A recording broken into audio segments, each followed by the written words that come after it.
Bienvenue tout le monde, ici Philippe Malo pour Bulletin sportif, le podcast, édition football numéro 3 de la saison 2023. Merci d'être avec nous. Cette semaine, on fait le tour, encore une fois, évidemment, des matchs qu'on a vus au niveau collégial, au niveau universitaire. Au niveau collégial, début de saison, c'était la première semaine.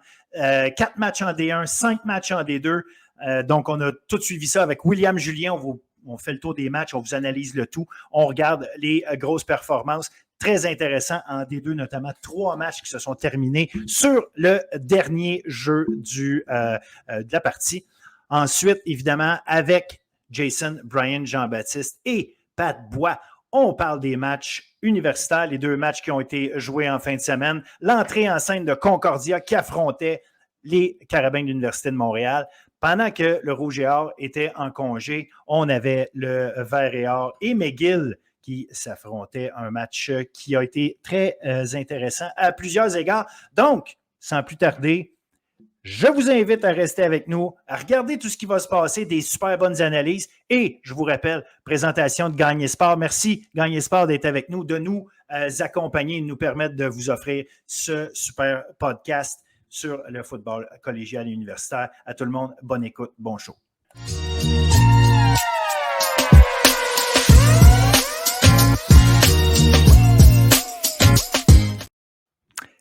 Segment foot collégial du podcast Bulletin sportif, édition football. Déjà le numéro 3, c'est la première semaine de vrai football collégial qui compte pour la saison 2023. Puis nous autres, on a décidé de commencer ça en grande pour parler de ça. On a mis nos casquettes de... on ne s'était pas parlé avant. On a mis nos casquettes de notre équipe de football préférée dans la NFL. Puis ça donne que c'est des grands rivaux. Juste la preuve que... même et qui s'affrontent en fin de semaine. Et qui s'affrontent en fin de semaine. Et la preuve qu'on peut ne pas tout le temps être d'accord puis faire un excellent show. Exactement. Juste mentionner, là, pour pas que les gens partent en peur, que je l'ai fait. C'est une casquette des Packers, pas des Géants. Oui. Ni des Packers de Greenfield Park, non? Non, on joue contre eux en fin de semaine, nous les Barons, fait que non. Il faut établir des choses d'abord et avant tout, puis je pense que c'est important, ça. Exact. Maintenant qu'on a réglé les choses vraiment très sérieuses, on va passer aux choses, une petite affaire moins sérieuse, mais importante quand même. Qu'est-ce qui s'est passé sur nos terrains de foot? D1, on va commencer à la D1, après ça, on va aller faire le tour en D2, puis on va vous parler un petit peu de ce qui s'est passé là-bas. Vendredi soir, pour commencer le tout premier match, on avait un Notre-Dame CNDF, pour ceux qui les connaissent sous ce nom, à Champlain-Lennoxville. Un match qui s'est fini 31-17 en faveur de Notre-Dame, mais après une demi, ça ne ressemblait pas à ça. Puis il y avait beaucoup de cafouillage du côté de CNDF, notamment unité spéciale, des interceptions. On a eu un paquet de problèmes. Visiblement, on a tout réglé ça en deuxième demi parce qu'à partir de là, ça a été le show Rémi Nadeau et la défense pour CNDF. Ouais. Ça ressemblait, on dirait que ce match-là ressemblait au début. La première demi, c'était le début de saison de CNDF l'an passé. Puis la deuxième demi, c'est l'équipe qui s'est rendue jusqu'au Val d'Or. On dirait que c'était dans le même match. Donc, on a vu les deux corps. Tu sais, on en parlait la semaine passée, justement. On a vu les deux corps arrière qui ont joué dans ce match-là. C'est 15 passes tentées pour Alexis Delisle, 12 pour Thomas Leroux. Donc, peut-être qu'on commence un peu avec ça aussi du côté du CNDF. Mais comme tu l'as bien dit, en deuxième demi, ça a été le spectacle Rémi Nadeau, 26 portées pour 147 verges, 3 touchés. Donc, l'attaque au sol du CNDF a vraiment gagné ce match-là. En fait, l'attaque au sol de Rémi Nadeau a gagné ce match-là. En fait, il faut rendre à César ce qui revient à César. Une attaque au sol, pas de ligne offensive. Ça ne se peut pas, de un. Puis, tu sais, quand tu joues contre les lignes, puis je vais dire les lignes parce que c'est toujours le cas à Champlain-Lennoxville, tu arrives à... Tu sais, je vais le dire comme ça, détruire le travail de la ligne défensive et de la boîte défensive de Champlain-Lennoxville. En général, tu envoies un message au reste de la ligue, d'après moi. Je comprends que c'est le début de saison. Il y a un paquet d'ajustements qui peuvent se faire et tout. Mais je trouve que le CNDF a été rapide à bien réagir. Puis Marc-André Dion, là, il a fait des changements pendant le match intéressants. Tu sais, tu parlais de changement de corps arrière. Regarde, au début, c'est Alexis Delisle. Alexis Delisle lance deux interceptions. entre Thomas Leroux, la recrue, il y a une étincelle qui est arrivée à ce moment-là. On s'est mis à avoir des jeux de course. Leroux, sans réussir des jeux de passe à tout casser, trouvait le moyen d'étirer les jeux, créer quelque chose.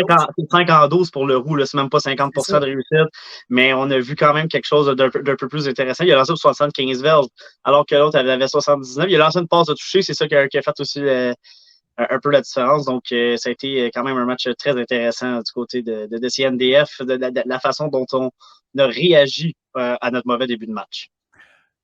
Puis mentionnons-le, on jouait quand même, pour ceux qui ne se rappellent pas, c'est Jerry Momo, le joueur par excellence de l'année passée, qui était de l'autre côté. Verges. Et on l'arrête sur 12 courses, 47 verges. Puis son bras droit, appelons-le, son partner in crime, Zachary Bouchard, qui était là l'année passée aussi. Là. Ouais. Il jouait dans l'ombre de Jerry Momo, mais Zachary Bouchard, c'est pas un 2 de pique. Là. Et lui aussi, là, limité à 38 verges en 9 courses. Fait que tout un travail de l'équipe de CNDF. Et ça va être intéressant. Ceux qui voyaient parmi les favoris, je pense qu'ils ont eu une bonne raison de croire qu'ils n'étaient pas dans le tard. Là. Oui, exact. Et surtout contre une équipe comme Lennox qui est capable de battre n'importe qui dans cette ligue-là, peu importe, même s'ils ont une bonne ou une moins bonne année. Là. On s'entend, puis on en a parlé la semaine passée, j'en ai parlé, il y a peut-être des équipes qui vont s'affronter 3 fois dans l'année, mais ça en est peut-être une. Mais CNDF a envoyé un solide message en début de saison. Par la passe, ça a été très difficile pour Lennox aussi. Pour Antoine Orderty-Linko, c'est 9 en 33, 106 verges. Donc, on n'a pas laissé l'attaque, on n'a rien donné offensivement au Cougars. Et ça, je pense que c'est une bonne nouvelle au niveau défensif pour le CNDF, de la façon dont on a réagi. Tu ne donnes même pas 100 verges au sol à appelons-le comme ça, là, tu me permets le terme anglophone, là, le one-two punch qu'on a en Momo et Bouchard. Et au niveau aérien, on a donné seulement 106 verges. Donc, c'est même pas 200 verges d'attaque au total là, que généré les Cougars. Donc, c'est toute une nouvelle de la part du CNDF qui a fait tout un travail défensivement dans ce match-là. Yes, puis on va terminer là-dessus par rapport à ce match-là. Juste mentionner, Manny Thibert a été blessé pendant le match. À un moment donné, il est sorti sur une civière. J'ai parlé à Marc-André Dion, d'ailleurs, à ce sujet-là, juste pour avoir des nouvelles. Il m'a dit, écoute, plus de peur que de mal. Il s'est fait brasser, là, mais pas de blessure officielle sérieuse. On me disait que c'était pas certain qu'il allait pouvoir jouer le prochain match. Ça va être à voir là, durant la semaine. Mais ceci dit, au moins Thibert, là, pas de mauvaises nouvelles majeures là, dans son cas. Fait que, bien content d'apprendre ça. Deuxième match qu'on a regardé, c'est Garneau qui accueillait Saint-Jean. Et là, on a parlé de deux équipes, selon nous, là, qui allaient se battre probablement pour à peu près la 5e place. Et le score nous a donné raison. Absolument. Puis moi, je veux amener ça. On parlait des corps arrière. Là, moi, il y a une petite cachotterie là, de Michel-Pierre Pombriand qui m'en avait pas parlé. Puis sincèrement, je dois avouer là, en toute humilité que je ne l'avais pas nécessairement vu venir, mais c'est Léopold Damour Dionne, l'ancien de Roger Comtois, qui a pris l'essentiel du travail, en fait, qui a été le corps arrière pour... parce que Zachary Tremblay a lancé une seule passe dans ce match-là. Voilà, fait que c'est en plus que l'essentiel, on va dire ce qu'il y a à dire, c'est Damour Dionne a été en charge de l'attaque. Et non seulement, 15 en 24, 141 verges, mais c'est également lui qui a amassé le plus de verges au sol. Donc, un aspect intéressant cette année pour Garneau d'avoir un pivot comme ça qui va être aussi mobile en sachant aussi qu'on a Noah Terrell-La Rochelle et Zach Lafontaine aussi, là, qui sont deux bons porteurs de ballon. Oui, exact. Et, ça a été un très, très bon match. De ce côté-là, ça s'est joué jusqu'à la fin. Saint-Jean qui est revenu, à la fin du match, qui est revenu. Peut-être des décisions un peu douteuses. Pour Pombriand, c'est quand même un premier match collégial. Peut-être donner un toucher de sûreté en fin de match là, qui était peut-être un peu qui aurait peut-être pu venir jouer contre les Élans à la fin de la partie. Mais finalement, on a quand même gagné ce match à 38-35.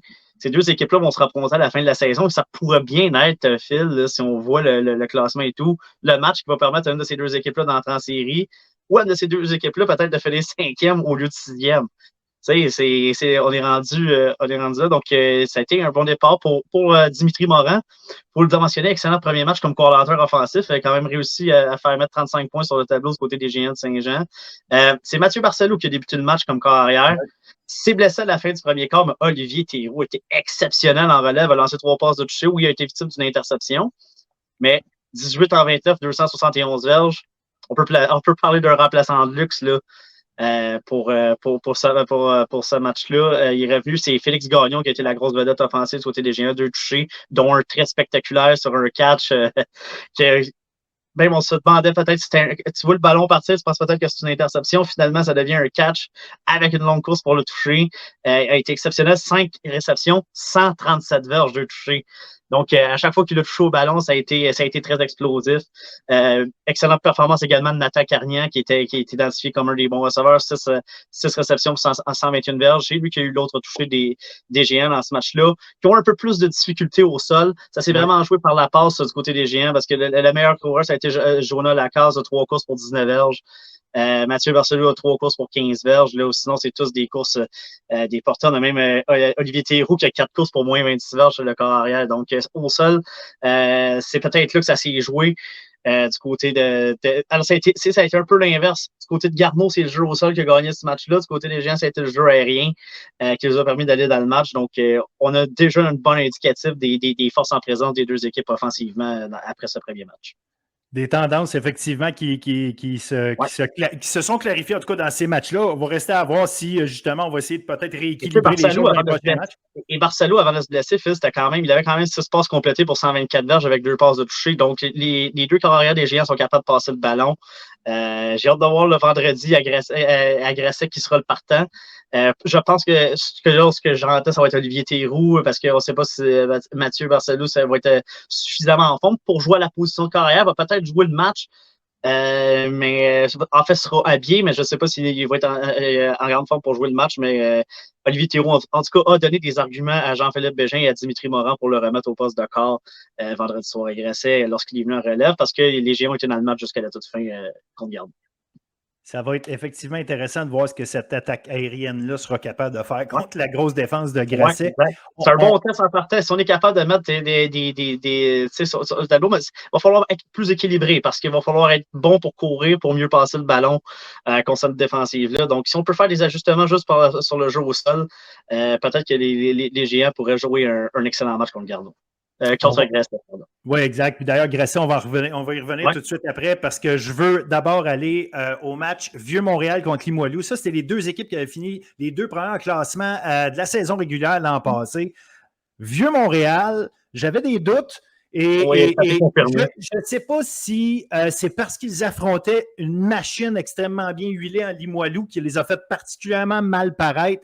Mais franchement, c'était rien pour convaincre, si on veut, pour Vieux-Montréal qui a perdu 31-3. Et ce qui m'a le plus surpris, puis je le sais que la ligne défensive de Limoilou est extrêmement forte, mais je pensais que la ligne à l'attaque de Vieux-Montréal allait leur donner un peu plus de fil à retordre, ou en tout cas un match-up plus intéressant que ça. Domination complète de Limoilou dans ce match-là. Oh, dans les tranchées, autant dans les deux côtés, dans les tranchées, Limoilou était complètement. On a été physique, on a été physique avec les Spartiates. Là. On a été. Ça n'a pas une partie pour les enfants. Là. Donc, on a été très, très bon. On a été capable de courir un peu du côté du Vieux-Montréal. Oui, ça, c'est de 59 verges, l'Apostole à 54 verges, mais c'est pas ce qu'on pensait parce qu'on s'est dit c'est l'attaque au sol qui va être dominante. On n'a pas eu ça. Ça a été très difficile au niveau aérien pour Philippe Porcel à son baptême. Seulement 104 verges, 7 passes complétées seulement. Donc, c'est vraiment une domination dans les tranchées. On n'a pas été capable non plus d'avancer le ballon puis soutenir des séquences du côté des Spartiates. Beaucoup de 3e essais et on doit dégager par la suite. Puis ça a été ça très tôt dans le match. Limoilou, écoute, sur le premier jeu du match, avait marqué un touché, c'est juste de valeur qu'il y a eu une punition. Mais c'était Jérémy Ouellet qui avait explosé. Jérémy Ouellet qui est parti jusqu'à l'autre bout, il y a eu une punition. Mais on dirait que dès ce moment-là, malgré la punition, on savait qu'on venait d'envoyer un message. Donc, ça a été tout un match, puis surtout au sol, là, du côté de Limoilou, qui ont complètement dominé cette ligne. Tu t'en as parlé, là, la ligne d'attaque a été. Les tranchées, comme je le disais, ont été excellentes. Puis la ligne d'attaque de Limoilou a démontré qu'elle sera encore très, très bonne cette année.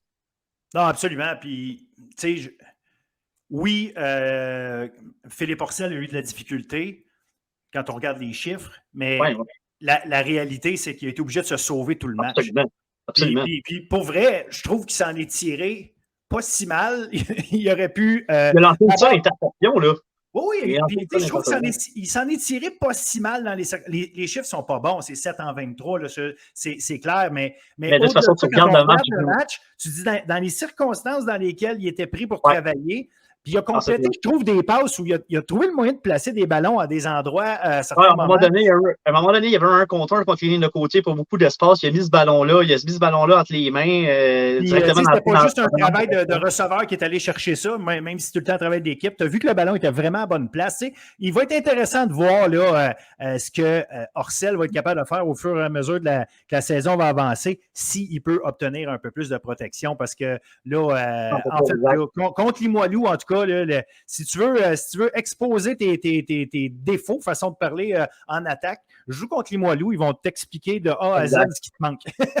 Mais c'est ça, c'était pas l'adversaire. Mais la seule chose que ça confirme peut-être, c'est que le Vieux-Montréal est peut-être plus une équipe de milieu de peloton qu'une équipe de tête.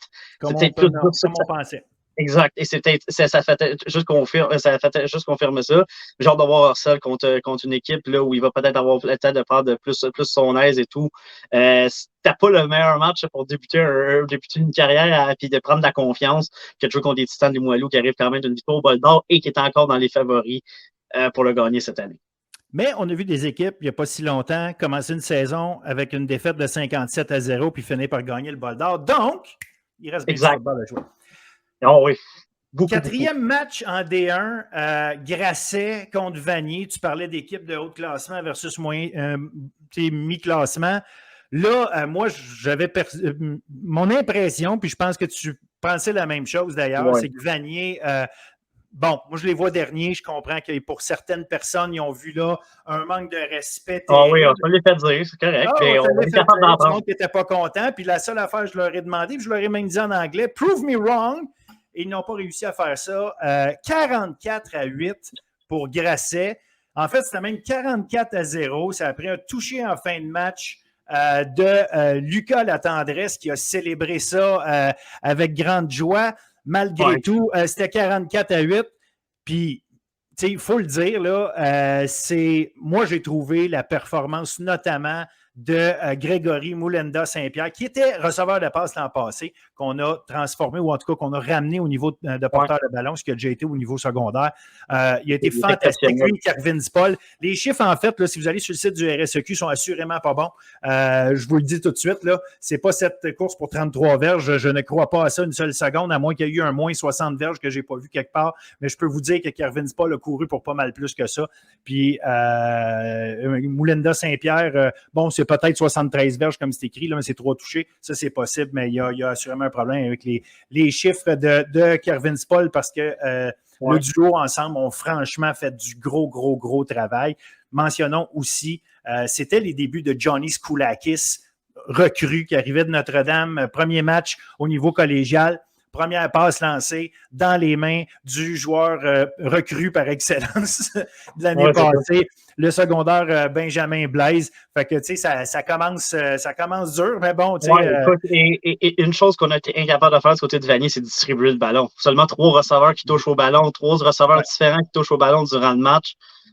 Tu peux pas espérer gagner. Tu sais, surtout si tu veux être une jeune équipe, essaie de distribuer le ballon le plus possible. Tu sais, comme tu l'as dit, la première passe a été lancée dans les mains de Benjamin Blaise. Donc, ça disons que ça a très mal débuté du côté de Vanier, ce match-là. Oui, ça a été difficile. Et tu n'as pas le droit à l'erreur contre une équipe comme Grasset. Non, en fait, c'est ça. Tu sais, quand on dit que des fois, avant d'évaluer complètement, tu sais, quand tu as deux équipes qui semblent vraiment à deux opposés du spectre, des fois, ça devient difficile d'établir, tu sais, c'est quoi le niveau. Mais visiblement, là, Vanier était loin du niveau de Grasset. Donc, ça va être à surveiller parce que Grasset, je les mettais comme une équipe qui possiblement pourrait déranger le trio de tête. Puis, je pense qu'on a confirmé que le possiblement, il est bien réel, à condition évidemment qu'on garde nos gens en santé. Dernière affaire par rapport à Vanier, je voulais juste mentionner, le corps arrière de Johnny Skoulakis a commencé le match, mais en deuxième demi, c'est Nathan Nyandoro qui est venu prendre la relève. Nathan Nyandoro, c'est un ancien ailier défensif qui est corps arrière. Et franchement, quand il a pris le ballon et il a décidé de courir avec, je peux vous garantir que c'était plus le même homme que la défense de Grasset affrontait. il a trucké, entre guillemets, quelques joueurs de Grasset. Donc, ça n'a pas donné la victoire, mais bon, au moins, ça a peut-être permis à Vanier ou en tout cas, minimalement à Niandoro, de rendre un petit peu de monnaie de pièce aux joueurs de Grasset. Mais ça va être à surveiller, tu le disais, le Grasset la semaine prochaine qui affronte Saint-Jean. Puis Vanier va recevoir Garneau. Là, peut-être qu'on va. C'est un match important pour les Cheetahs là, aussi. Donc, de dire on est capable, on n'est pas nécessairement dernier, on est capable de batailler pour les séries, ils doivent envoyer un message dans ce match-là. C'est un peu comme Saint-Jean qui a quand même montré qu'ils ont seulement perdu par 3 points, même si, disons, Vanier perd par une possession, ils vont quand même envoyer un message intéressant qu'ils vont peut-être être dans la course avec ces équipes-là. Donc, et pour Garneau, match aussi très important pour recommencer la saison 2-0 en battant 2 équipes qui vont être peut-être des adversaires directs pour la course aux séries. Donc, c'est un match important pour les 2 équipes. Il y en a un qui doit envoyer un message, puis l'autre qui veut confirmer qu'elle est peut-être meilleure que ce qu'on pense. Ben absolument. Puis Vanier, tu parles de message, mais c'est aussi surtout pour eux, là, établir, pas tomber rapidement dans une position où est-ce que tu perds confiance, puis que là, tu l'échappes. Là, ça va être un gros travail pour le coaching staff de s'assurer là, qu'on est concentré, puis que c'est un processus, on le dit souvent, là, mais c'est un processus avant de parler de résultats. Mais si on veut les atteindre, puis on veut pas. Faut surtout pas se faire déclasser. Ça, c'est le plus important. On va avoir également un Champlain-Lennoxville-Limoilou. Donc, Champlain-Lennoxville vont devoir corriger un petit peu ce qui est arrivé contre CNDF. Mais ça va être intéressant. Champlain-Lennox, il faut qu'ils démontrent qu'ils font partie de ce top 3-4-là. On les a quand même vantés au début lors du premier podcast, de dire que c'est une équipe qui est capable de battre une de ces équipes-là. Mais là, ils doivent le démontrer. Ils peuvent rapidement revenir en essayant de battre Limoilou. Donc, ça va être très intéressant comme match. Mais c'est un gros début de calendrier pour Lennox, ça, c'est clair. Absolument. Puis CNDF, mais qui va être à Vieux-Montréal. Là, c'est à voir parce que si la ligne offensive du Vieux-Montréal, on a eu plein les bras avec la défense de Limoilou, ce ne sera pas plus facile contre CNDF. Et nommément Steve Bolo Mboumois, qui non seulement a fait parler de lui pour des bonnes raisons dans la saison morte, là, sur le terrain, démontré qu'il était prêt. Fait que ça va être intéressant. Division 2, mon ami. Division 2, là, on avait 5 matchs, puis il y en a 3 que... Ils ont fini sur le dernier jeu du match. Oui. Alors, ceux qui pensent que la D2, c'est moins cool que la D1, je m'excuse, c'est excitant en masse dans la majorité des cas. En partant, on avait un... Ben là, je ne vais pas nécessairement les prendre dans l'ordre chronologique, là, mais je veux commencer avec ça parce que c'était la reprise de la finale du Bol d'Or l'an passé. Les Volontaires de Sherbrooke qui étaient à Montmorency, à Laval, pour affronter les Nomades. Et ça, un match, quand on dit un match défensif... C'est ça qu'on veut dire. C'est 6-3 jusqu'à moins de 30 secondes de la fin du match. Et Goulet-Ménard qui décide d'utiliser son arme favorite, Carl-Émile Dubois-Farrar. Et voilà. La passe du côté, sur le bord des lignes, en fait, dans la zone des buts, pour aller compléter la séquence. Puis avec, je pense qu'il restait à la fin, là, 22 secondes, si ma mémoire est bonne. C'est comme ça qu'on a cloué le cercueil, qu'on a mis le match 10-6. Mais franchement, une prestation défensive, une bataille défensive extrêmement relevée. Ah oui, absolument. On a vu des gros jeux défensifs. Ils ne pensaient pas que c'était un 10-6 là, parce que les 2 attaques n'exécutaient rien. Puis que ça... Non. C'est vraiment, on a eu des grosses stratégies défensives. On a eu des gros jeux défensifs, des grosses passes rabattues. C'est un match là, où je pense, là, tu me corrigeras, mais je pense qu'il n'y a eu aucun revirement en plus. Il y a eu un échappé. Il n'y a pas eu d'interception. Il y a eu un échappé ou peut-être. Il y a eu un échappé. Je pense qu'il y a eu un échappé, tu as raison. Exact. Mais il n'y a pas eu d'interception. Les équipes ont quand même... Ça ressemblait à certains moments, pas tout le temps, parce que des fois, tu as eu des 3 dégagements, mais il y a eu tu plies, mais tu ne casses pas. Là, on l'a vu à quelques reprises. Il y avait des poussées de un 30, 40, 45 d'âge. Bon, OK, on finit pas. Puis là, ça revient. Exact. Il y avait du mouvement pareil. Ce n'était pas une comédie d'erreurs. C'était c'est les défensifs. Les défensives ont été bonnes quand ça comptait. Les attaques ont été capables d'avancer, mais quand c'était dans le moment d'aller chercher, peut-être d'aller se positionner pour un 3 points ou d'aller se positionner vers la zone payante. On était incapable de le faire parce que ça jouait bien. On a donné la vie dure à Esteban Bedoya du côté de Sherbrooke. C'était son premier départ avec les Nomades. On était excellents. On a des bonnes stratégies pour le compter parce qu'on sait que c'est quand même quelqu'un qui est capable de faire la différence dans un match. On a été excellents. Montmorency était très bon contre Sherbrooke. C'était 6-3 jusqu'à la fin. Le duo a clutché quand c'était le temps de le faire en fin de match. Donc, à un moment donné, quand tes meilleurs ont été bons quand ça comptait du côté de l'attaque de Sherbrooke, et ça a fait la différence pour gagner ce match-là, mais je pense que c'est deux équipes qu'on va revoir. Peut-être qu'on pourrait encore revoir. En fait, tu mets le doigt sur quelque chose qui m'intéresse, que je trouve en tout cas qui est importante à suivre, à observer cette saison. Sherbrooke, qui fait du travail formidable défensivement, a son duo en attaque qui peut frapper fort. Ouais. J'attends de trouver c'est quoi le duo de Montmorency. Exact. Les années passées, c'était pas compliqué, c'était Charles-en-Cool. Puis je suis pas en train de dire que Goulet-Ménard et Dubois-Farrar, c'est Charles-en-Cool. Je parle d'un duo établi, on le sait, on sait c'est qui les gars qui peuvent te faire mal, clairement. Bedoya a assurément le talent pour être un joueur clutch, que tu utilisais ce mot-là. J'ai hâte de voir est-ce que c'est un Benjamin Bernard. Ouais, c'est lui qui a eu le plus de réceptions dans ce match-là. En tout cas, dans le match numéro 1, c'est lui qui c'est ça. Explosif, qui va faire le gros jeu, qui va recevoir beaucoup de passes. Le fameux game changer, là, voilà. qu'on appelle. Peter Andy Tipaldos, ceci dit, a bien couru quand même dans le match. Ouais. Peut-être qu'il y avait une saison un petit peu difficile l'an passé en termes de chiffres. Là. Il marquait beaucoup de touchés, mais c'était surtout sur des fins de séquence où est-ce qu'il restait peu de verges. Puis ça, il le faisait très bien.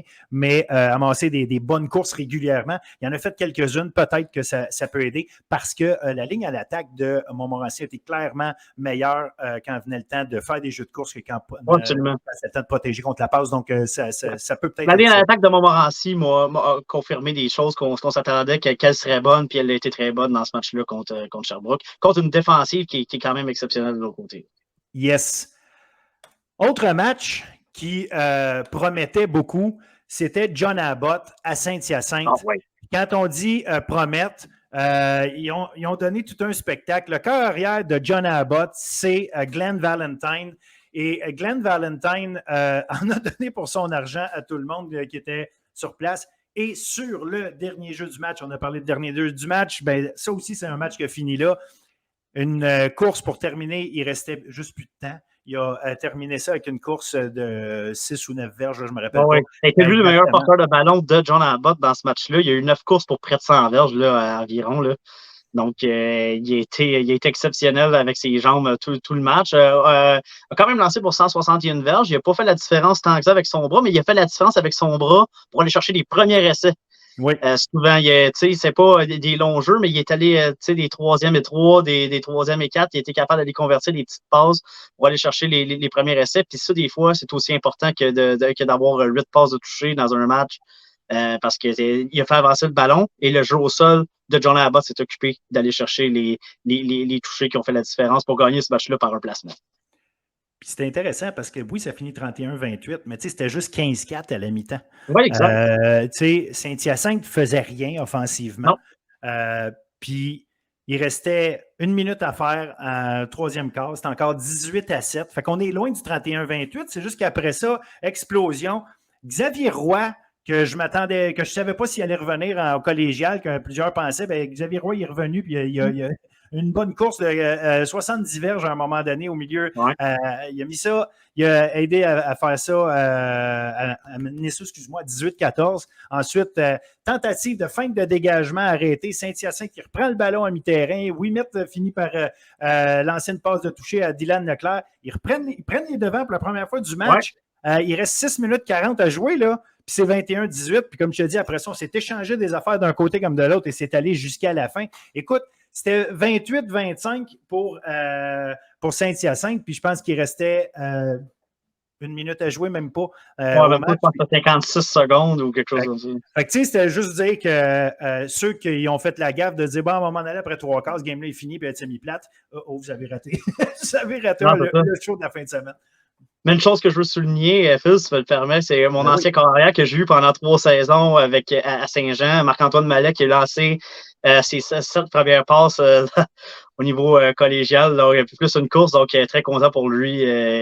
Ça va être probablement lui le carrière de David pour en tout cas, du moins l'année prochaine. Probablement pour les lauréats. Donc, c'est toujours une fierté pour nous de voir un ancien être capable de au moins avoir du temps de jeu sur un terrain collégial. Ben oui, c'est sûr. Oui, c'est pour ça que je lui lève mon chapeau. Puis effectivement, comme tu dis, il y a une fierté en tant que coach là, de voir nos ouailles prendre les bases qu'on leur a données puis faire quelque chose avec. Puis that's it, c'est excellent. Édouard, mon petit, recevait la visite d'une équipe qui descendait de D1.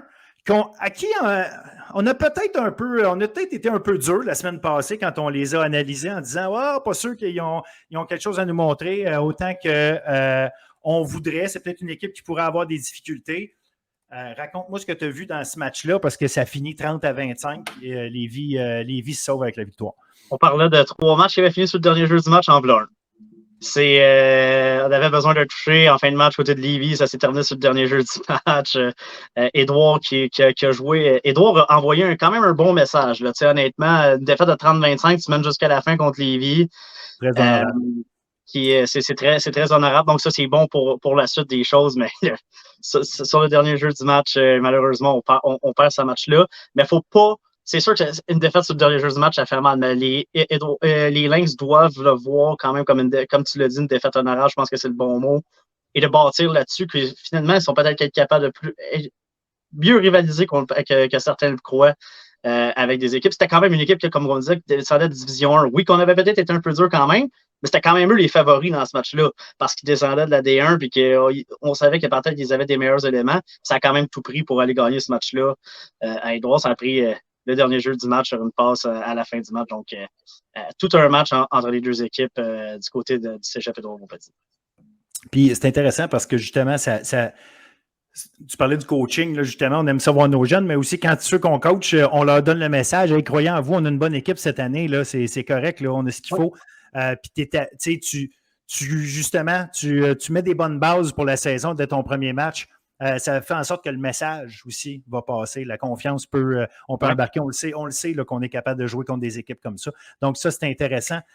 On termine. Je vais en rafale. Là, on a eu Lionel Groux qui affrontait Beauce-Appalaches. Lionel Groux qui est allé faire son travail. L'autre équipe qu'on parlait de D1 qui est descendue contre une équipe qui montait de D3. Lionel Groux, 28, Beauce-Appalaches 9. Grosse performance du receveur de Lionel Groux, Liam McGonigal, qui a capté 7 passes, 179 verges. Il a capté la seule passe de toucher lancée par Marc-Antoine Charlebois. Les 2 autres touchés ont été marqués par Marc-Antoine Charlebois au sol. Donc, ça va être intéressant de voir justement cette attaque-là, à quel point elle va réussir à engranger les verges et les points cette année en D2. Charlebois seulement a complété 9 passes, mais 221 verges. Donc, on a vu qu'on était capable. Ils ont 179 à Liam McGonigal. Donc, on voit que ça, c'en est une équipe qu'on pense qu'ils sont capables d'avoir un duo, qui sont capables un duo offensif qui sont capables de faire peut-être le travail. Ils l'ont prouvé parce qu'ils ont fait les gros jeux ensemble dans ce match-là. Et mentionnons évidemment aussi en attaque du côté de Beauce-Appalaches, quand même, Zachary Roy, 155 verges en 17 portées. Donc, ça va peut-être être un élément, on le sait, les grosses lignes offensives de Beauce-Appalaches, mais ça va peut-être passer par là. Quoique, Jérémy Hayes a quand même 44 balles. 44 ballons là, dans un match, 188 verges, on aurait peut-être aimé en avoir encore plus, mais visiblement, on misait sur son bras là, pour... bon, quand on tire d'arrière, il y a aussi ça qui entre en compte, mais ça reste qu'on est capable d'utiliser ça du côté de Beauce-Appalaches. Ça va être intéressant de suivre. Ça nous envoie un message côté de Beauce-Appalaches qu'on va être capable de ne pas être une attaque unidimensionnelle, qu'on va être capable de passer le ballon parce qu'on a été confiant de lui confier 44 passes dans ce match-là. Il en a quand même complété 24, donc c'est quand même intéressant quand tu regardes ça. Absolument. Valleyfield, sans surprise, qui est allé battre Huntsic 30-10. Comment je pourrais dire? Hunsick a été dans le match au début, notamment à cause d'un retour de beauté d'envoi. C'était 10-0, puis bang, le numéro 2, Justin Volsi, qui a inscrit le toucher là, sur un retour de beauté d'envoi, qui a gardé l'équipe dans le match. Mais essentiellement, malgré tout, là, Valleyfield était plus solide. Défensivement, a appliqué énormément de pression sur Jérémy Dubreuil. Le jeu au sol a été nul, ou presque, pour Hunsick. Et dans les dernières années, là, on a eu Ronnie Ismaeus, puis on a eu Jamal Louis à Hunsick. On n'a plus ces gars-là. On est rendu en D2. Donc, on vient de changer complètement le portrait ou le visage, si on veut, de l'attaque d'Hunsick dans ce cas-là. Fait qu'il va y avoir assurément une période de transition de ce côté-là, assurément. C'est clair, mais on a prouvé que sur les unités spéciales, on était quand même très bon. Volsi, oui, à part son retour de beauté, mais chaque fois qu'il a touché quand même au ballon sur les retours, il a quand même été capable de positionner son ballon à Hunsick dans une bonne position. Donc ça pourrait être un élément clé. Si on est capable d'avoir des bonnes unités spéciales, des bons retours de beauté, l'attaque d'Hunsick travaille avec un terrain plus court. Mais ça, je pense que ça peut juste enlever une pression supplémentaire sur cette attaque-là et peut-être les aider à mieux jouer de façon régulière. Puis, ils n'ont pas si mal joué défensivement, disons-le. Là, c'est non, pas, je trouve qu'il y a vraiment du positif au niveau défensif à retirer de tout ça. Il faut dire que Valleyfield a exécuté dans ce match-là. Il y a eu, quand c'était le temps d'exécuter, ils ont exécuté. C'est seulement 8 passes complétées pour Olivier Leblanc, mais il y a 3 passes de toucher. Donc, à chaque fois qu'on capitalisait. Valleyfield, en fait, quand ils sont rentrés dans la zone payante, c'est pas compliqué. Ils ont capitalisé. C'est ça qui a fait la différence dans le match. Exact. Détroit, Lanaudière qui commence avec une victoire 30-13, Victo 28-3, 30-13 c'était contre Shawinigan, Victo 30-3 contre Drummondville. Champlain-Saint-Lambert qui a accueilli les nouveaux venus d'Outaouais par une victoire de 14-9. Et du côté de la Nord-Est, parce qu'on le sait, il y a deux sections dans la Division 3, Thetford, qui arrivait de la D2, a gagné son match 14-5 contre la toute nouvelle équipe de Mérissi. Donc, 14-5, fait que finalement, Mérissi, que plusieurs ont vu, qui a fait un assez bon recrutement, puis qui est allé chercher aussi certains transferts. Donc, probablement une équipe qui va être intéressante à suivre. Là, dis-moi, défensivement, ils ont démontré de belles choses contre Thetford. On a seulement donné 14 points. On n'en a pas marqué. Est-ce qu'il reste peut-être quelque chose à peaufiner? On sait qu'une attaque, des fois, c'est un peu plus long à peaufiner, surtout en termes de timing. Là. Donc, mais quand même, je pense que pour Mérissi, très, très, très intéressant de débuter avec une défaite quand même honorable. Là. Tu perds seulement par 9 points ce match-là. Et les deux autres matchs, 2 taloches, 37-0 pour la Pocatière contre Rimouski et 65-0 pour Jonquière contre Chicoutimi. Nul besoin de dire que Jonquière est largement favori pour se rendre au bol d'or. Encore une fois. Ce serait la 7e fois de suite, d'ailleurs, dans leur cas. La semaine prochaine, évidemment, on a parlé des matchs en D1. En D2, il y a Hunsick qui va être à John Abbott. Saint-Hyacinthe à Lionel Groux. Ça va être très intéressant comme match. J'ai bien hâte de voir. Édouard Montpetit à Valleyfield, si Édouard Montpetit a réussi à se donner un peu de oomph là, contre. Peuvent aller faire donner une bonne performance à Valleyfield sans nécessairement gagner le match, mais une équipe qui peut donner du fil à retordre à Valleyfield. C'est que Valleyfield, s'il n'arrive pas à faire quelques grosses splashs, si on veut, puis que, Édouard Montpetit sont capables de les tenir assurément. Là. Puis là, un match serré, tu ne sais jamais. Surtout quand on parlait qu'Hansick, défensivement, n'avait pas si mal joué contre Valleyfield. Édouard Montpetit est meilleur défensivement qu'Hansick, donc ça pourrait faire une différence. Peut-être qu'il y a moins de touchés pour Valleyfield là, dans la zone payante à ce moment-là. Absolument. On aura également Montmorency à Lévis. Et là, ça peut être intéressant pour voir si Lévis va être capable de courir contre Montmorency, ce dont je doute. Ouais. Mais ça va être intéressant de voir aussi si Montmorency peut arriver à gagner en confiance puis faire les ajustements en attaque, puis gagner en confiance contre Lévis. Parce que c'est pas du tout cuit pour Montmorency, du tout. Là. Puis enfin, on va l'entrer en scène de Trois-Rivières qui sera à Beauce-Appalaches pour affronter les Condors. Donc, c'est Sherbrooke qui est en congé cette semaine en D2. Après sa victoire contre ses rivaux, parce qu'il y a une belle rivalité qui est en train de se créer entre Sherbrooke et Montmorency. D'ailleurs, les 3 derniers matchs entre les 2 équipes, c'est Sherbrooke qui l'a emporté. Donc, et je pense que c'est tous des matchs qui sont joués par une possession là, ou quelque chose comme ça. On appelle ça une croustille sur l'épaule. Donc, c'est ça. Good. Fait qu'écoute, je vais faire un super beau tour de ce qu'on a vu cette semaine au football collégial. William, un gros merci pour ton travail, d'avoir fait le tour de tout ça, d'avoir analysé ça. Toujours un plaisir. Un gros plaisir toujours de jaser avec toi. Puis on se souhaite encore de l'excellent football la fin de semaine prochaine. En fin de semaine, malheureusement, je ne serai pas sur place. Là. Samedi, on a un match et j'ai également un mariage dans ma famille. Donc, je regarderai les matchs via le web en fin de semaine. Je n'irai pas sur place parce qu'au départ, c'était j'aurais pu aller à Édouard, à Valleyfield voir le match après notre match à nous. Mais à un moment donné, on a également une vie personnelle, mais on va être capable de faire un beau tour d'horizon quand même la semaine prochaine. Je ne suis pas inquiet. Puis garde, effectivement, de toute façon, on ne peut pas tous les voir, puis on n'a pas le choix de se rabattre sur RSEQ.direct. D'ailleurs, ceux qui ne savent pas, oui, on a l'air de tout savoir, puis, mais on n'a pas un don d'ambiguïté, on n'est pas capable d'être partout. On réussit à tout faire ça grâce à RSEQ.direct qui nous permet de voir et revoir les matchs qui sont diffusés et disputés, surtout dans le réseau collégial. Encore une fois, merci William. On se dit à la semaine prochaine. Yes.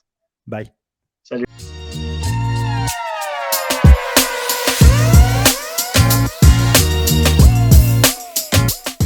Alors, salut tout le monde, bienvenue à la section foot universitaire de notre podcast Édition Football, l'édition numéro 3, mais on est rendu à la 2e semaine de foot universitaire. On a eu la chance d'avoir, en fait, on avait Laval qui était en congé, pas qu'on avait la chance d'avoir Laval en congé, on aime toujours voir Laval, et on avait les 2 matchs, l'entrée en scène, en fait, de Concordia, qui a amorcé sa saison contre Montréal. Et c'est le premier match qu'on va analyser ensemble, l'autre étant Vert et Or contre McGill. Pat Bois, Jason, Brian, Jean-Baptiste avec nous encore une fois. Bonjour, messieurs. Salut, Phil. Salut, Phil. Bonjour tout le monde. Donc, on commence avec le match, l'entrée en scène de Concordia, qui, avait eu une semaine de congé dès la première semaine d'activité dans le foot universitaire. On a eu congé à Concordia, donc préparation plus complète. Est-ce que c'était un avantage? Est-ce que c'était un désavantage? Bon, si on regarde le résultat final, on peut penser que c'est un gros désavantage, mais je vous laisse me dire ce que vous en pensez. Moi, personnellement, j'ai vu une équipe de Montréal sans faille, donc il faut jouer un match parfait contre.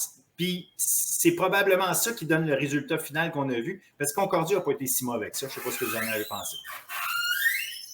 Je vais y aller. Honnêtement, je pense que le début du match était vraiment serré. Comme tu l'as dit, je pense que les 2 équipes étaient dans cette game-là. Concordia, pour de vrai, à ma grande surprise, moi, ce que j'ai beaucoup aimé, c'est leur manière la pression défensive qu'ils ont mis en début de match. J'ai trouvé que leur secondaire, Dawson Pierre, Will Castonguay, Nicolas Roy, ils ont fait un très beau travail collectif défensivement pour mettre de la pression puis aller chercher des plaqués.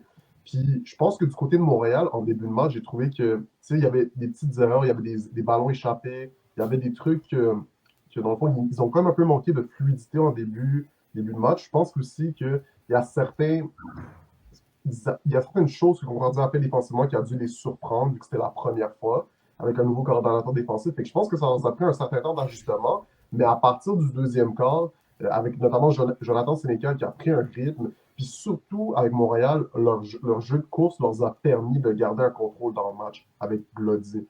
Vraiment, le travail là-dessus, je pense que ça leur a permis de rester en contrôle, puis éventuellement juste reprendre le dessus dès le 3e quart, puis pour la fin du match. Pat, de ton bord, tu as vu ça comment, toi, cette performance-là, globalement, là, avant d'entrer dans les détails? Pour voir la première question, je pense que c'est un avantage toujours une équipe d'avoir une semaine off, de pouvoir analyser les bandes vidéo des adversaires, même si le coach Saint-Vilien et ses adjoints défensifs connaissent très bien les Carabins, mais ils ont eu le temps de peaufiner certains trucs et de les mettre en place. C'est sûr qu'en début de game, ça a eu un impact le positif Concordia et négatif pour les Carabins.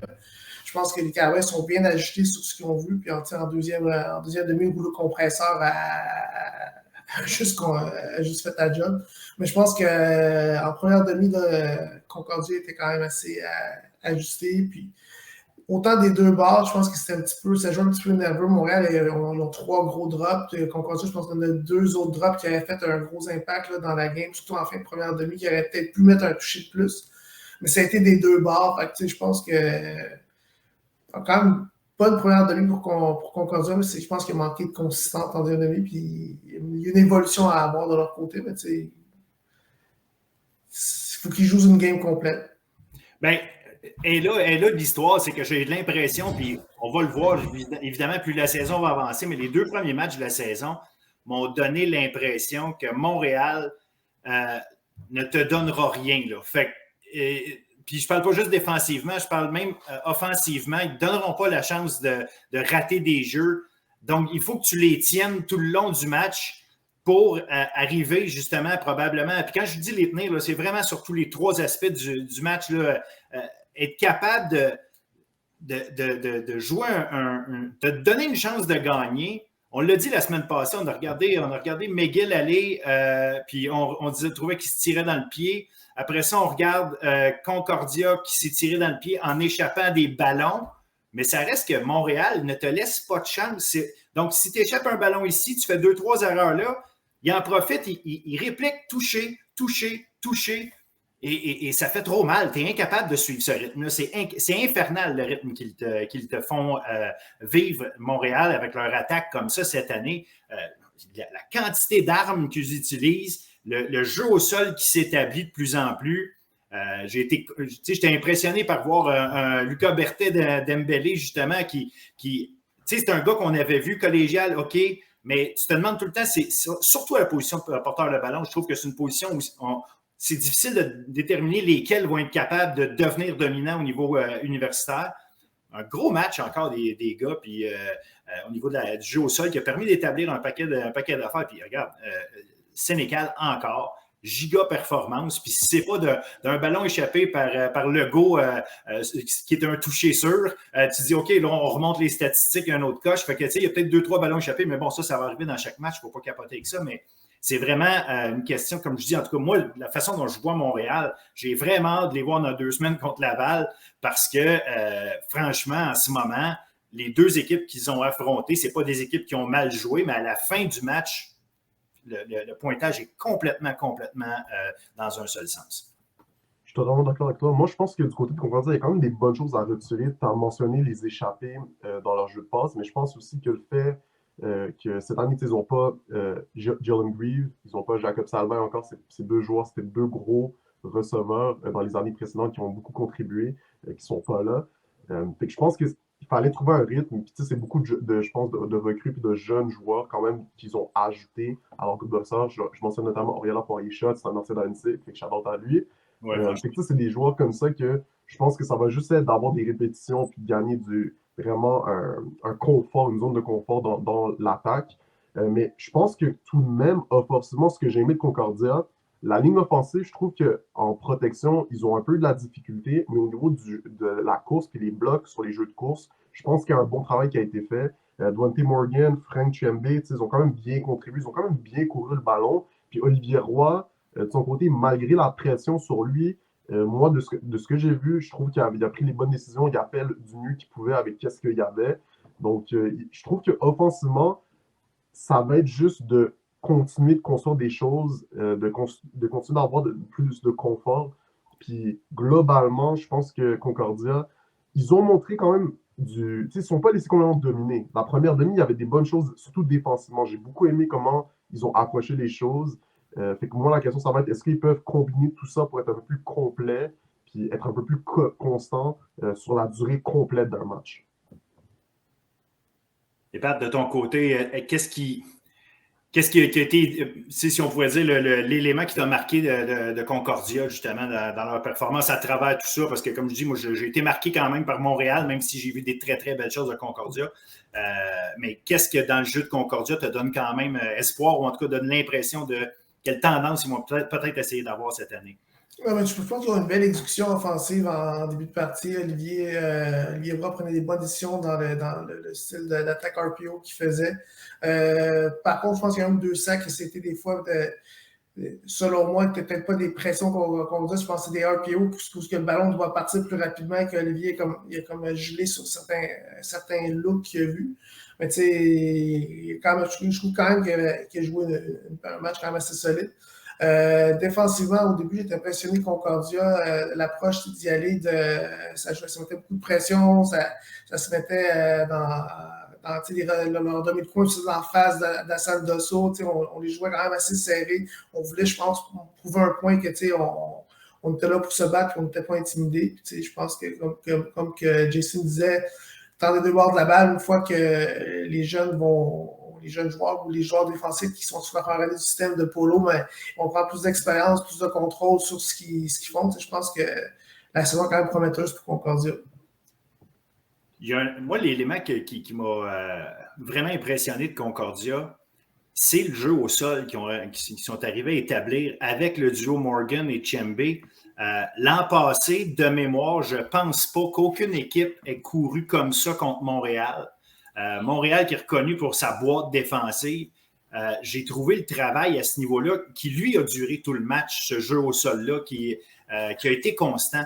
Le plus gros ajustement que j'ai vu de Montréal, c'est quand on s'est mis à être encore plus serré sur Ézéchiel Tiède. Je pense que rapidement, on a vu que le receveur Ézéchiel Tiède allait être le go-to guy, si on veut, là, même si Poirier-Shot était là. Mais Ézéchiel Tiède était clairement la cible numéro 1. Puis Kalen Saint-Cyr a monté son jeu. Puis en plus, je pense qu'il savait qu'il allait avoir un petit peu plus d'aide de son bord. Fait qu'il est peut-être devenu un peu plus agressif encore. Et visiblement, Tiède, à partir de la deuxième moitié de la partie, n'était plus un facteur à ce niveau-là. Fait que ça a changé un peu le rythme du match. Donc ça, chapeau d'ailleurs à Kalen Saint-Cyr qui, d'après moi, malgré les 9 plaqués de Nicky Farinaccio, moi je pense que Kalen Saint-Cyr est le gars qui a joué le meilleur match. Il y a une interception. C'est grâce à lui si son coéquipier, le maraudeur, a eu une interception aussi. Donc, c'est lui qui avait fait dévier la passe. Fait que pour moi, il y a un gros volet de cette victoire-là sur le plan défensif, là, où Kalen Saint-Cyr a été vraiment important. Je pense qu'il y a des belles choses à aller voir de ce côté-là. Mais maintenant, est-ce que Montréal va être capable de maintenir ce niveau-là? Parce que je comprends là, contre qui on a joué, contre qui on a commencé. Probablement les défensives qui étaient, avant de commencer, les plus suspects. Je ne dis pas qu'à la fin de l'année, ça va être les 2 moins bonnes défensives, là, loin de là. Mais Montréal, en tout cas, Sénécal, jusqu'à maintenant, depuis le début de la saison, fait pratiquement ce qu'il veut. Non, mais en ce moment, Sénécal, pour moi, puis je sais que Laval, ils ont seulement joué une fois, mais en ce moment, Sénécal a pas mal le lead pour être joueur par excellence du RSEQ cette année. Genre de comment il joue les décisions, vraiment son confort à vraiment juste être agressif, puis aller chercher les passes dans les petites fenêtres, c'est vraiment impressionnant. Puis, tu sais, je pense que du côté de Concordia, je pense que c'est vraiment une transition. Tu sais, ils n'ont pas tous leurs receveurs. Défensivement, c'est un nouveau système. La ligne offensive, on en a parlé, ils ont montré des belles choses. Là, je pense que ça va être de solidifier au niveau de la protection pour le long terme, pour vraiment donner le plus d'opportunités à Olivier Roy de faire ce qu'il veut faire, puis vraiment être un gestionnaire, puis de vraiment disséquer les défenses adverses. Mais globalement, je pense que Concordia, ils font ce qu'ils peuvent avec ce qu'ils ont. Puis en ce moment, ça va juste être de garder la constance et continuer d'évoluer. Puis du côté de Montréal, moi, je pense que oui, ils vont garder ce niveau-là parce que je pense qu'ils ont l'attitude, puis je pense qu'ils ont la détermination. Moi, honnêtement, il y a des passes de toucher qui ont été échappées en début de match. Fait que le score, oui, d'un côté, Concordia a bien joué. Fait que le score n'est pas un tant grand reflet de la performance de Concordia. Mais en même temps, si tu regardes Montréal, les quelques passes échappées puis les quelques opportunités manquées en début de match, l'écart aurait été encore plus haut. Fait que, du côté de Montréal, je pense qu'ils peuvent regarder le film et se dire il y a encore un autre niveau à aller chercher. Puis que la performance de Concordia, ils ont juste capitalisé sur des opportunités manquées de notre côté. Fait que Montréal, moi, je m'attends à ce qu'ils continuent ce même niveau-là, même face à Sherbrooke et le Rouge-et-Or. Je pense qu'ils ont l'attitude et la détermination pour garder ce niveau-là puis même passer à un autre niveau s'ils corrigent les quelques erreurs qu'ils ont faites en début de match. Je suis définitivement d'accord avec toi. Je pense que Montréal, présentement, ont l'air d'une équipe en mission. Ils se retrouvent dans une situation qui ont un bail avant d'affronter la balle. Ils sont en santé. Il n'y a personne qui a eu l'air d'avoir eu de blessure. Donc, ils vont reposer leurs troupes, ils ont 2 semaines de préparation pour Laval. Je pense qu'ils vont arriver gonflés à bloc. Puis, ça va être un gros match là, dans 2 semaines, définitivement. Moi, un joueur qui m'impressionne aussi, que je ne connaissais pas beaucoup, c'est vraiment leur porteur. Les 2 porteurs de long ont bien joué, mais le jeune Lucas Dembélé, je pense qu'il y a un bel avenir devant lui. Puis je pense que graduellement, quand l'année va avancer, selon moi, ça va être lui qui va prendre le dessus. Mais l'autre joueur, l'a dit, a joué un très bon match aussi, mais je pense que au niveau de Lucas Dembélé, je pense que c'est un autre niveau, là, selon moi. Oui, effectivement, il y a de l'air de. En fait, je pense que ça fait un bon duo. Ouais, c'est un bon combo de 2 jeunes joueurs. Là. Exact. Puis, si je peux me permettre de rajouter des gars dont on ne parle pas souvent, les joueurs de ligne. Là, on a Adam Lachance qui est garde à droite et Alassane Diouf qui est garde à gauche. En tout cas, dans la configuration qu'on a vue, là, les choses peuvent changer, évidemment. Là, mais pour l'instant, c'était ça. J'ai trouvé, puis ça, c'est 2 gars qui étaient coéquipés ensemble avec Champlain-Lennoxville il y a 2 ans, 2 gars de l'équipe d'Étoiles et tout. Sont arrivés l'année passée avec les Carabins, avaient déjà commencé à faire leur place tranquillement. Mais si ces 2-là continuent à faire le travail qu'ils font, ces 2 solides gaillards, et Adam Lachance notamment, là, ceux qui n'ont pas vu, c'est un gars d'au-dessus de 400 livres et il bouge très bien. Quand il fait son petit pull vers la gauche, puis que c'était un linebacker, puis tu ne l'as pas vu venir, puis tu pensais que tu avais le champ libre, là, ça fait un solide mur. Et disons que la quantité de crêpes est assez phénoménale de son cas. Mais franchement, je suis impressionné. J'ai hâte de voir contre des lignes défensives encore plus solides, encore plus costaudes, encore plus, bien évidemment, celle de Laval me vient tout de suite en tête. Là. Comment ils vont être capables de continuer à bouger ou donner cette impression-là de bouger aussi rapidement. Mais ils sont assurément une des clés du succès du jeu au sol. Je vais quand même passer maintenant au prochain match, parce qu'on pourrait en parler, comme à chaque fois, de chacun des matchs, on pourrait en parler 2 heures, mais si on veut garder ça court et concis, on va passer à l'autre. On avait McGill qui recevait le Vert et Or de Sherbrooke, et ça, Vert et Or, McGill, il y a toujours quelque chose d'intéressant qui s'en va se chercher là, parce que, évidemment, on a la bataille pour cette fameuse 3e place. McGill, plein de points d'interrogation. Puis McGill se sont fait taper sur les doigts par notre ami Jason la semaine dernière. On ne sait pas si c'est parce qu'ils les ont écoutés, mais sincèrement, c'est une équipe qui était en train de se tirer dans le pied, justement, à cause d'erreurs, notamment sur les unités spéciales. Ont tout replacé après ça en 2e demi. Et là, l'exécution est au rendez-vous systématiquement. Donc, belle victoire. Ils perdaient 14-0, finissent par l'emporter 26-14 contre Sherbrooke. C'est un statement pour McGill, je trouve, qui, malgré le fait qu'ils perdaient 14-0, je ne les ai jamais sentis pas en contrôle de leur match. Et de l'autre côté, si point d'interrogation il y avait à certains endroits, le point d'interrogation, il y a assurément maintenant à Sherbrooke. Moi, personnellement, j'ai été... comment je pourrais... J'ai pas vraiment de mots pour... Moi, c'est vraiment, là, si on voit jeter une bande dessinée, il y aurait un giga point d'interrogation en avant de en haut de ma tête par rapport à cette performance-là de Sherbrooke. Je n'arrive pas à la décrire. Je ne sais pas si vous êtes mieux que moi. Pat, comment tu as vu ça? Je pense que Sherbrooke était hypothéqué par... il manquait quelques joueurs de leur alignement. Il y avait leur safety qui était suspendu. Il y avait, je pense, le meilleur joueur de ligne défensive qui a quand même un impact majeur là, la semaine précédente. Il y a aussi le meilleur receveur qui était comme absent également. Par contre, je trouve que offensivement, c'est une équipe qui exécutait bien sur le premier essai ou sur les jeux au sol, mais dès qu'ils se retrouvent en situation de 2e et long, ils n'ont pas vraiment de solution. On protège beaucoup à 7 joueurs, donc on sort seulement 4 receveurs. Si la défensive met de la pression, mais c'est correct, mais quand la défensive ne met pas de pression, ils se retrouvent en surnombre. T'as 4 gars qui font des tracés avec 2 running backs qui sortent tardivement, donc ça donne un avantage à la défensive. Puis je pense qu'il faut trouver des situations puis exécuter mieux en situation de 2e et long. Ça fait 2 semaines là, que je remarque ça au niveau de Sherbrooke. Je pense que tant aussi longtemps qu'ils ne régleront pas ce point-là, ça va être un problème au niveau de leur attaque. Défensivement, moi, ce que j'ai remarqué, c'est qu'on respectait beaucoup le corps arrière.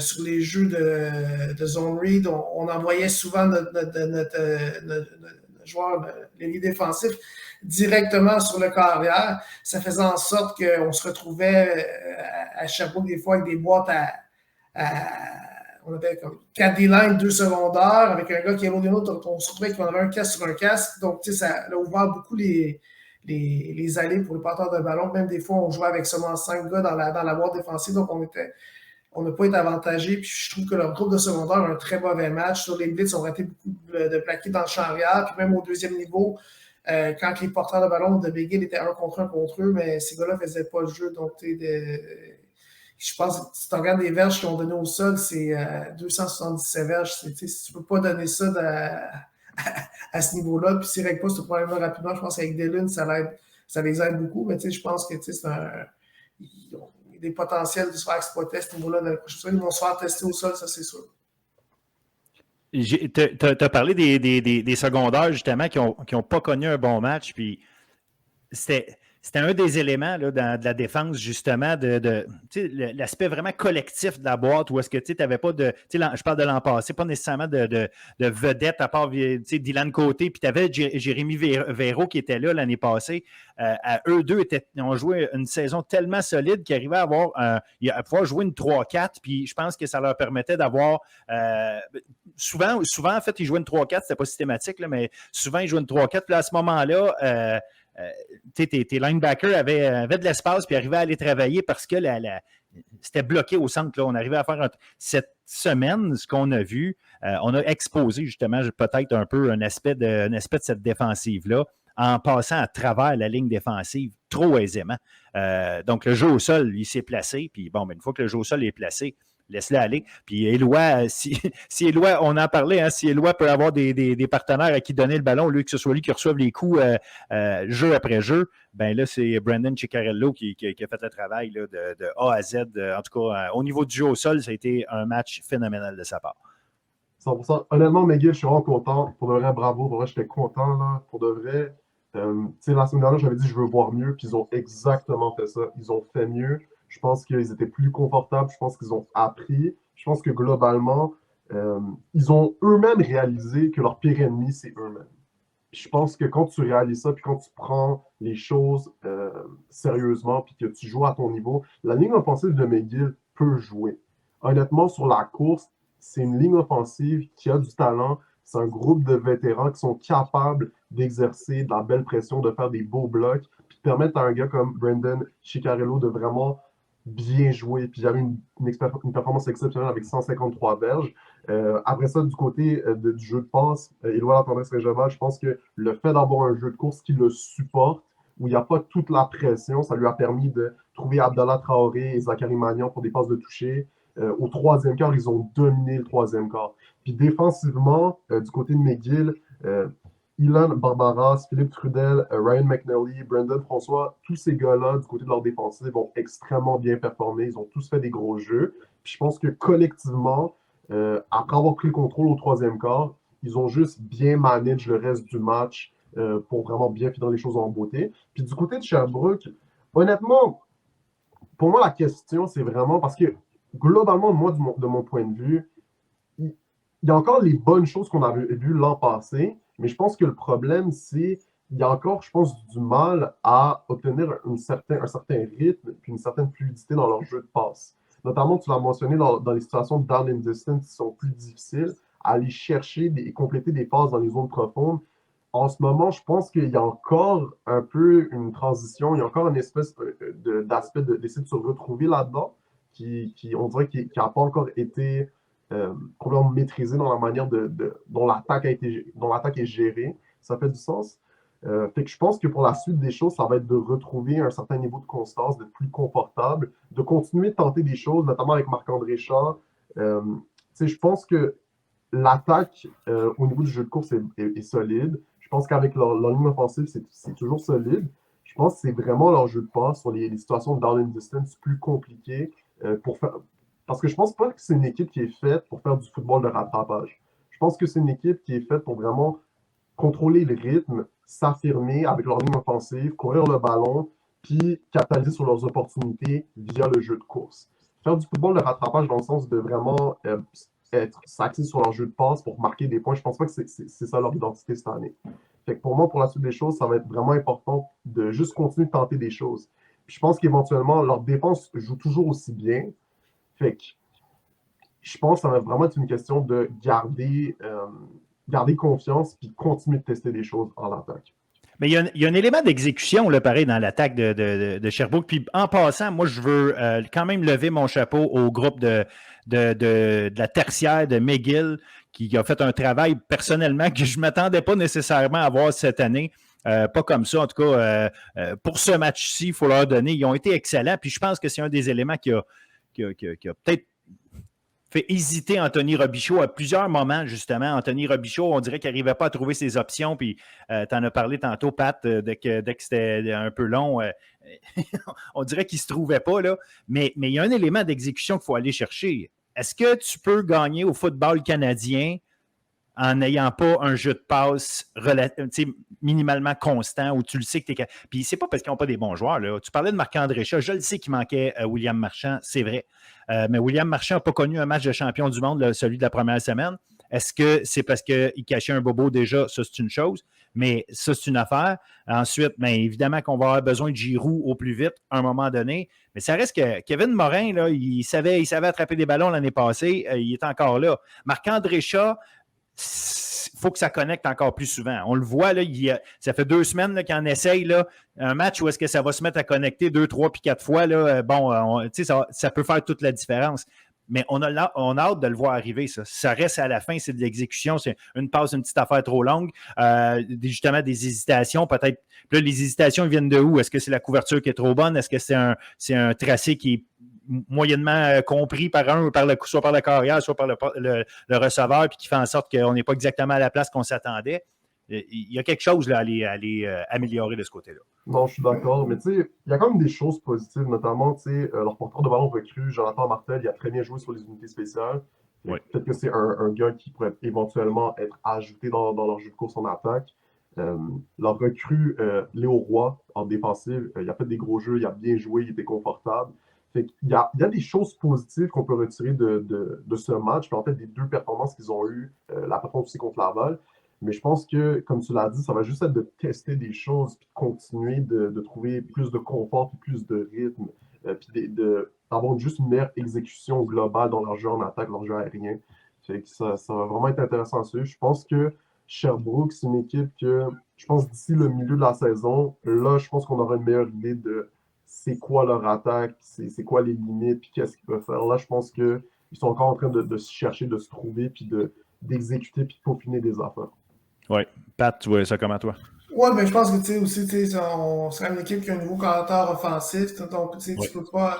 Quand tu arrives avec un nouveau système, tu sais, ça prend quand même un certain temps à bâtir. Puis, tu sais, autant pour les joueurs d'être à l'aise avec le système, autant pour l'entraîneur de repérer c'est à qui il peut faire confiance avec, puis d'exploiter les gens qui s'adaptent le mieux à ce que lui veut faire. Je pense que, tu sais, Doug Picard a de l'expérience. Je pense qu'il va on arrive quand même, c'est un gars qui a joué autour à 3 essais, mais il n'a jamais coaché à 3 essais. C'est un gros changement. Puis, tu sais, je pense que de semaine en semaine, ben, il va s'adapter. Puis, tu sais, je pense que l'offensive de Sherbrooke va progresser. Je pense je pense aussi, je suis d'accord avec Jason, ils ont un joueur sur unité spéciale qui, depuis 2 semaines, impressionne beaucoup, là, le jeune Martel. Mais je pense qu'il faut que tu trouves la façon de donner le ballon à ce joueur-là dans l'espace. Je pense que c'est un gars qui a un haut diverge par retour depuis 2 games.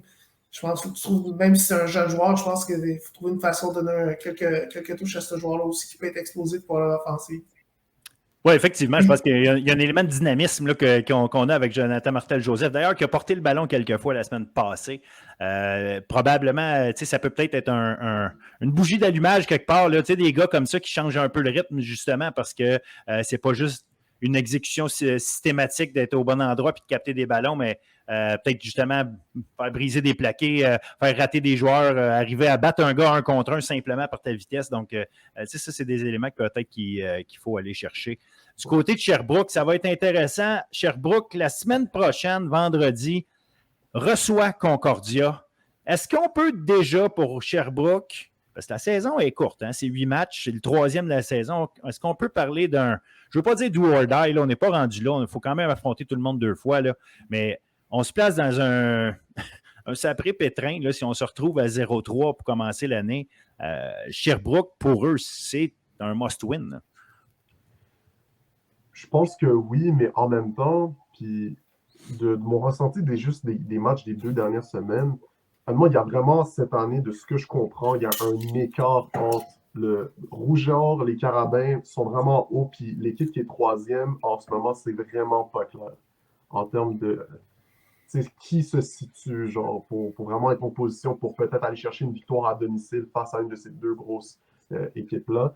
Fait que pour moi, ce match-là, ça va peut-être nous donner une meilleure idée de c'est qui la troisième équipe cette année.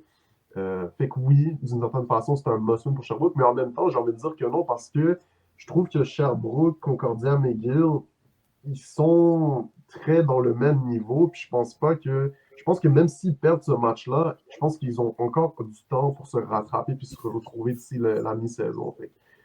D'un côté, je suis d'accord avec toi, puis d'un autre côté, je suis comme le gap de talent, puis de niveau, puis d'exécution est tellement pas grand entre Sherbrooke, Concordia et McGill que je pense que c'est très possible pour une équipe comme Sherbrooke de se retrouver en milieu de saison puis de quand même faire les éliminatoires.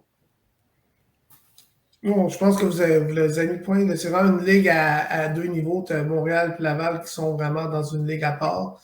Ensuite, les trois autres équipes, je pense que la bataille pour la troisième position, elle va pas se finaliser la semaine prochaine. Je pense que ça va peut-être se déclarer un petit peu, mais je pense qu'il reste encore beaucoup de football à jouer dans la saison avant de pouvoir prendre vraiment de pouvoir décider c'est qui la troisième et la quatrième équipe de cette conférence-là. Mais on voit vraiment qu'il y a deux niveaux dans cette conférence-là.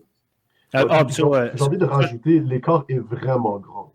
Ah ouais, parce que l'année passée, si on suit les 2 dernières années, même si Laval-Montréal gagnait leur match, on avait l'impression que les autres équipes, ou en tout cas celles qui finissaient 3e, 4e, étaient capables de les déranger. Là, en tout cas, en début de saison, ni l'un ni l'autre n'a été dérangé, mais bon, la saison est quand même très, très jeune. Puis oui, quand je parle de must-win pour Sherbrooke, c'est pas tellement pour se dire est-ce que leur saison est finie? Non, mais est-ce qu'on ne va pas se retrouver dans des situations où le trou peut être profond, là, mais bon, comme on le dit, il y a un deuxième match à jouer contre chacun des autres adversaires. Fait que, on est loin d'être là. Il y a McGill aussi qui va jouer à Laval. Je pense qu'on a un peu, vous le mentionnez, Laval et Montréal étant chacun de leur base. Ça se passe à Laval. McGill est-ce que McGill peut vraiment penser que le succès qu'ils ont connu en fin de semaine est une base sur laquelle qui va leur donner un. Il faut avoir un espoir, là, je le sais, là, nous autres, on le regarde de l'extérieur. Est-ce que pour nous, on peut penser que ce qu'on a vu de McGill, en fait, peut faire en sorte qu'il pourrait justement déranger Laval, quitte à même à aller chercher une victoire? Vas-y, Jason. OK. Ben, ce que j'allais dire, c'est que moi, je pense que défensivement, non. Je pense pas qu'ils auront de réponse défensivement à l'attaque du Rouge et Or. Par contre, offensivement, l'aspect de leur attaque qui peut essayer de s'appliquer, puis je pense qu'on l'a vu l'an dernier, c'est le jeu au sol. Je pense qu'ils peuvent aller chercher des verges, notamment avec Éloi, puis juste s'ils sont capables de bien bloquer, puis de faire ce qu'ils ont à faire pour courir le ballon puis créer des espaces, je pense qu'ils pourront faire des dégâts, mais honnêtement, défensivement, je ne vois pas comment ils pourront arrêter l'attaque du Rouge et Or avec Mittal et Arnaud Desjardins. Je pense que Mittal va avoir un très gros match à domicile face à McGill. Moi, je supporte ce que Jason dit. Je pense que l'offensive de Laval a trop d'armes pour la défensive de McGill. L'an dernier, c'était leur demi-défensif qui avait réussi à neutraliser Mittal, mais ce gars-là, il n'est plus là. Je pense que défensivement, malgré ils ont des bons coachs, ils vont être bien préparés, mais quand on parle les Jimmy et les Joe, c'est deux niveaux différents.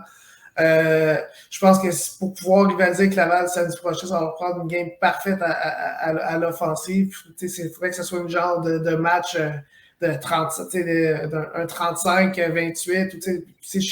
Je pense pas qu'historiquement, Laval est une équipe qui donne tant que ça aux autres équipes défensivement. Je pense qu'ils peuvent avoir des sparks, mais je pense que ça va dépendre un peu comment ils commencent la partie. Plus que ça, plus tu fais une partie comme ça, plus que tu commences fort, plus que ça met l'équipe sur le qui-vive. Mais je vois pas McGill gagner la semaine prochaine malgré la progression qu'on a eu cette semaine. Par contre, on parlait la semaine passée que McGill, souvent, quand se tirait dans le pied, mais là, le château de cartes s'écroulait la semaine passée. Il se tirait dans le pied avec des mauvaises pulsions, des revirements, puis ils ont quand même réussi à renverser la vapeur en deuxième demi. Donc, c'est sûr qu'ils vont arriver à Laval avec beaucoup de confiance. Puis, tu sais, à ce niveau-là, ça peut toujours aider une équipe. Moi, je pense que le prochain niveau de leur progression, c'est, OK, genre là, le premier match contre les Carabins, ils se sont tirés dans le pied, puis ils sont restés dans le pétrin. Deuxième match, ils sont un peu tirés dans le pied en début de match contre Sherbrooke. Ils ont réussi à revenir au troisième quart et faire un bon job. Là, je pense que la prochaine étape, c'est est-ce qu'on ne peut pas se tirer dans le pied? Est-ce qu'on est capable de, en début de match, jouer à notre niveau, jouer à notre plein potentiel? Puis écoute, si on perd, on perd.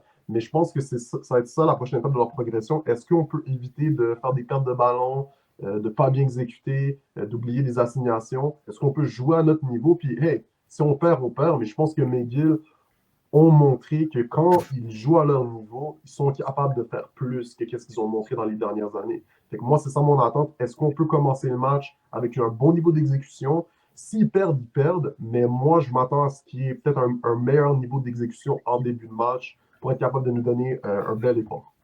Ben, moi, je vais regarder deux choses dans ce match-là. D'abord, l'aspect de ne pas se tirer dans le pied, je pense qu'il devient de plus en il est récurrent depuis assez longtemps qu'effectivement, c'est une clé du match, il n'y a aucun doute. Mais une fois que ça sera réglé, si ça l'est, c'est cette capacité de faire les jeux splash. McGill a cette capacité-là à cause des lois. Là, évidemment, il y a Darius Simmons puis Abdallah Traoré. Moi, je pense qu'il y a un firepower qui est là, qui peut n'importe quand arriver puis te créer un jeu de 80 verges, ça peut arriver. McGill a les moyens de faire ça, à mon avis, à cause du jeu aérien. Mais évidemment, tu ne peux pas le faire 6 fois dans un match. Là. Fait qu'il y a cette réalité-là. Puis j'ai hâte de voir surtout le travail de la ligne défensive, comment la ligne défensive va être capable de matcher, si on veut, les capacités de la ligne offensive de Laval. Je pense qu'à cet endroit-là, il peut peut-être avoir un match-up qui peut être intéressant, qui va donner peut-être des chances à McGill de rester plus près au score que ce qu'il souhaiterait. Mais Mittal étant Mittal, je pense que, comme Jason l'a dit en entrée de jeu, on dirait que la table est mise pour beaucoup de verges. Ouais, si Arnaud Desjardins joue au même niveau que la première semaine, ils vont avoir une grosse game. Ouais. Pour moi, est-ce que, comme je l'ai dit, est-ce que McGill peut faire un peu plus offensivement? Tu l'as mentionné, mais je pense que ce qui moise, qu'est-ce que le Rougeur fait, puis la discipline qui monte dans leur exécution, puis tout ça, je pense pas qu'il y aura beaucoup d'opportunités pour avoir des jeux à 80 verges. Je pense qu'au contraire, je pense que ce qui va être intéressant, c'est est-ce que quand il y aura des opportunités pour des petits gains, est-ce que Éloi pourra capitaliser, puis est-ce qu'on va exécuter pour des gains de 5, 10 verges, puis d'avoir des longues séquences offensives. Je pense que ça va être une clé. Est-ce qu'on peut avoir ce niveau de discipline, puis avoir un bon rythme pour avoir des longues séquences, forcer la défense du Rougeur à rester longtemps, puis empêcher l'attaque du Rougeur à avoir un rythme. Pour moi, c'est ça un peu la clé, c'est le plus longtemps que tu laisses l'attaque du Rougeur sur le banc, le mieux c'est. Parce que sinon, quand ils viennent sur le terrain, pour moi, c'est barbecue chicken. Arnaud Desjardins, Mittal, ils vont cook constamment. Je trouve que d'ailleurs, un bon point aussi au niveau du passing game de McGill, Jason. Je pense les gens qui ont regardé le match ont vu, oui, ils ont du foul power, ils peuvent faire des gros jeux, mais on manque un petit peu au niveau des passes rapides. Je trouve que des fois, c'est précipité. Eloa lance toujours super fort le ballon, on manque de touche un petit peu, quand même compléter seulement 58% de ses passes. On fait des gros jeux, mais je pense qu'il y a besoin pour passer au niveau puis battre les équipes comme Montréal pour Laval. C'est pas juste avec ses jambes qu'il faut qu'il batte les équipes, il faut qu'il batte ses équipes avec sa tête puis son bras, puis qu'il apprenne un petit peu à découper les défensives adverses. Je pense tant aussi longtemps qu'il ne sera pas rendu là, mais je pense pas que je pense que c'est ça qui manque à l'offensive de McGill pour atteindre le prochain step, c'est qu'Eloa devienne pas juste un athlète qui peut passer le ballon, mais un passeur qui peut courir. Excellent. Ouais, mais je pense en même temps, de mon point de vue, le fait qu'en tout cas, il n'y avait pas nécessairement un jeu de course établi comme qu'est-ce qu'on a vu cette semaine, là, je pense que là, il va être dans une zone de confort où ce sera plus facile d'anticiper, puis il n'y aura pas. Mais en fait, il sera plus amené à anticiper parce qu'il n'y aura pas la pression de OK, je dois sortir de la pocket puis je dois courir. Là, c'est comme il sait que la ligne va le protéger, il sait qu'il y a un jeu de course. Je pense que ça va lui donner une zone de confort pour tenter justement de plus anticiper et de compléter des passes courtes. Ben, ça va être à voir. J'ai hâte de voir ça, mais écoutez, Je pense que vous avez raison sur le moyen terme, sur le développement qu'Éloi doit avoir et sur l'attaque globalement de McGill. Je ne suis pas sûr qu'en une semaine, ils vont avoir développé tout ça. C'est pour ça que je compte sur le firepower et les gros jeux. Mais ceci dit, vous êtes les analystes, je vous laisse là-dessus. Un gros merci encore une fois cette semaine de vos analyses. On va suivre ça évidemment avec grande attention. Puis on se retrouve la semaine prochaine avec encore une fois le tour d'horizon des matchs du football universitaire. Merci messieurs, à bientôt. Merci à vous, bonne semaine. Merci à toi.